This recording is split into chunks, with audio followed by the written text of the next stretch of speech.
글로벌 ETF 라운지에 입장해 주셔서 감사합니다. 타이거 ETF 김수정입니다. 오늘은 요즘 너무나도 핫한 챗 GPT와 그 열풍에 힘입어 또다시 주목받고 있는 미국 성장주 얘기를 해볼 건데요. 투자의 관점에서 가지게 될 다양한 궁금증들을 하나씩 짚어보겠습니다.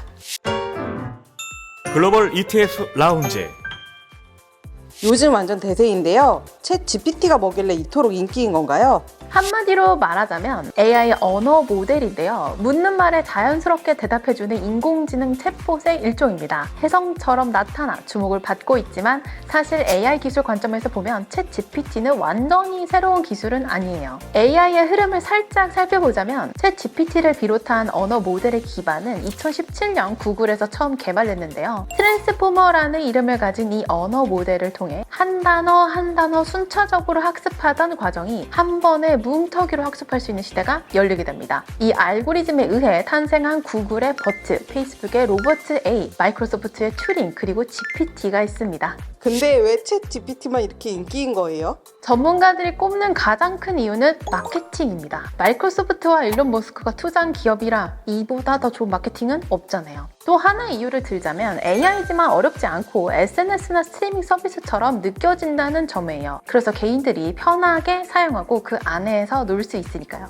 물론 기술적으로도 기존 모델보다 훨씬 진화했습니다. 1조 개의 단어를 학습하고 1750억 개의 매개 변수를 가진 최대 규모의 언어 모델답게 언어적으로 남다른 능력을 가지고 있거든요. 특히나 높이 평가되는 부분은 문장 필터링 능력입니다. 한마디로 엉뚱하거나 부적절한 답변을 내놓지 않는다는 거죠. 예를 들자면 국내에서 출시한 1호단은 여러 가지 문제가 될 내용으로 많은 질타를 받았는데요. 이런 경우엔 문제가 될 법한 데이터를 데이터셋 안에서 모두 삭제하고 다시 학습을 시켜야 하기 때문에 시간과 비용이 엄청나게 소모됩니다. 그 과정 속에서 신뢰도도 당연히 잃어버리게 되고요. 하지만 챗 GPT는 사회적으로 문제가 될 만한 이야기를 실시간으로 차단해서 이 문제를 피해가고 있습니다. 이 부분이 굉장히 중요한 포인트인데요. 챗 GPT를 챗봇의 한계를 뛰어넘은 AI 언어 모델이라 평가하는 것도 이 때문이거든요. 지금까지의 챗봇은 실시간 대화를 통해 학습을 해왔기 때문에 부정적인 주제를 집중적으로 공략하면 사회적인 잣대로 납득할 수 없는 결과가 나오는 경우가 많았는데요. 챗 GPT의 경우 앞서 말한 기술을 통해 이 선을 넘지 않고 서비스를 제공하고 있습니다. 그렇다면 투자의 관점에서 챗 GPT가 앞으로도 테크 기업들의 성장 동력이 될 수 있을까요? 결론부터 말씀드리자면 그렇습니다. 투자의 관점에서 중요하게 봐야 할 포인트는 방금 언급한 챗 GPT의 차별화된 능력, 이른바 선을 넘지 않는 서비스인데요. 이게 바로 주가에 영향을 미치는 요소입니다. 선을 넘지 않으니까 다양한 플랫폼에 장착할 수 있잖아요. 그만큼 상업성이 더 커지는 거죠. 바로 그 이유로 챗 GPT는 지금까지 출시됐던 다른 챗봇과 달리 주가에도 영향을 주었는데요.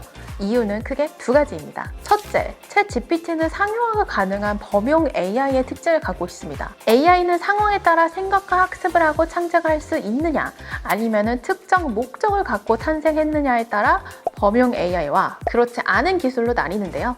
예를 들어 금융사의 챗봇은 해당 금융사에 관련된 특정 질문에만 답변을 할 수 있게 만들어지겠죠. 알파고 같은 경우엔 바둑을 이기기 위해 만들어진 AI고요. 그런데 챗 GPT는 목적이 없는 AI입니다. 텍스트로 결과물을 만드는 어떤 분야에도 적용할 수 있는 범용 AI죠. 즉 어디든 장착될 수 있기 때문에 수익 창출에 활용될 수 있는 거예요. 하나의 문제를 엄청나게 잘하기 위해 만들어진 기술은 아니지만 다양한 텍스트 기반의 업무를 적당히 납득할 수 있는 수준으로 해내는 것이 오히려 더 매력적인 투자 포인트로 작용하는 거죠. 마이크로소프트가 챗 GPT를 애저, 빙, 오피스 프로그램에도 적용하겠다는 얘기가 나오는 것도 그런 이유고요. 두 번째 이유는 높은 확장성에서 찾을 수 있는데요. 쉽게 말하면 여기저기 팔아먹을 수도 있다는 거예요. 그래서 마이크로소프트의 주가가 크게 움직였던 거고요. 마이크로소프트는 오픈 AI에서 챗 GPT와 달리를 통한 수익 중 투자금 회수시까지 75%를 가져가는 계약을 하고 있어서 높은 확장성을 가진 만큼 계속해서 채워질 가능성이 높은 돈주머니를 갖게 되었다고 시장이 판단했기 때문이죠. 그런 맥락에서 앞으로 수혜를 볼 곳은 어디일까요? 크게는 3개 그룹으로 나눌 수 있을 것 같습니다. 미리미리 AI 시장에 투자를 해놓은 기업, 범용 AI 기술을 적용할 소프트웨어를 가진 기업, AI 기술이 적용되면서 제품의 수요가 늘어날 기업인데요. 한 가지 기억해야 할 것은 아직 AI 시장의 리더가 가려지지 않았다는 거예요. 이 기술은 여기가 최고라는 판단을 내리기 어려울 정도로 AI는 아직 초기 단계거든요. 챗GPT가 세간의 관심을 받긴 했지만 이런 AI 모델을 연구하는 기업이 오픈 AI만 있는 것도 아니고 이를 뛰어넘는 모델이 앞으로 얼마든지 나올 수 있다는 거죠. 그럼에도 불구하고 방금 언급한 조건을 기반으로 폭을 좁힐 수는 있습니다. 이 분야의 승리자는 언제나 같죠? 네, 바로 미국 빅테크 기업들인데요. 답정너가 아니라 근거가 있는 말입니다. 방금 얘기한 첫 번째, 두 번째, 세 번째 조건을 모두 갖추고 있으니까요. 미국 빅테크 기업들이 본격적으로 AI에 투자를 시작한 게 언제일까요? 최소 10년 전입니다. 10년 넘게 수익을 보지 못하고 투자한 기업이 망하는 일이 있어도 계속해서 기술 발전을 위해 노력을 하고 있는데요. 마이크로소프트가 오픈 AI에 투자하고 구글이 20개 넘는 AI 라인업을 갖추고 있는 것이 대표적인 예죠. 지금 미국 빅테크 그룹에서 수익을 내고 있는 클라우드 역시 그런 경우인데요. 본격적인 실적 발표보다 최소 11년에서 15년 전 클라우드 론칭을 발표했고 그러기 위해 최소 수년 전부터 관련 기술에 투자해온 것이 지금의 결과로 이어진 거니까요. 또 범용 AI가 발전하면 적용시킬 소프트웨어를 가진 기업 역시 미국 빅테크 기업들이죠. 구글의 모든 검색 엔진을 비롯해 테슬라의 자율주행 모델, 어도비의 포토샵, 메타의 페이스북, 시스코 시스템즈의 네트워킹 인프라 등이 대표적이죠. 게다가 AI가 발전하는데 꼭 필요한 고성능 반도체 역시 미국 빅테크 기업들이 꽉 잡고 있는 분야고요. 마지막 질문인데요. 투자자분들에게 하고 싶은 얘기가 있다면요?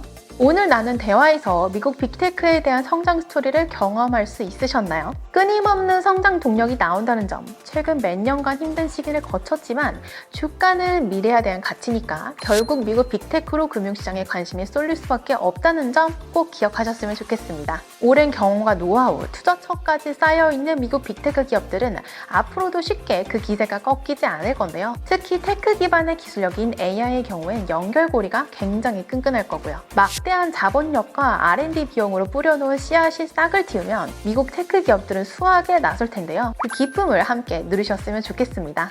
감사합니다.